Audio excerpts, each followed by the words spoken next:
Welcome to Chillin' 101. We hope this video helps. You start by confirming whether your Jio Set-Top Box has an HDMI input.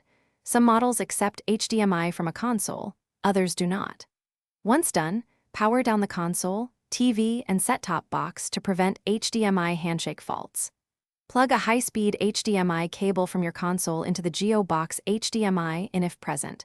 Otherwise, plug into a free TV HDMI port and use the TV to switch inputs. Make sure all power cables are secure and the controller is paired before continuing.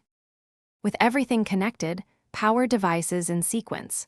First the TV, then the Jio Set-Top Box, and finally your console. This order helps establish proper HDMI handshakes. Use the TV remote to select the HDMI input labeled for the Jio Box or the console port you used. Next, on the console, go to Display or Video Settings and set resolution to 1080p or 720p if you see a blank screen. Lowering resolution often resolves compatibility issues with set-top scalar electronics.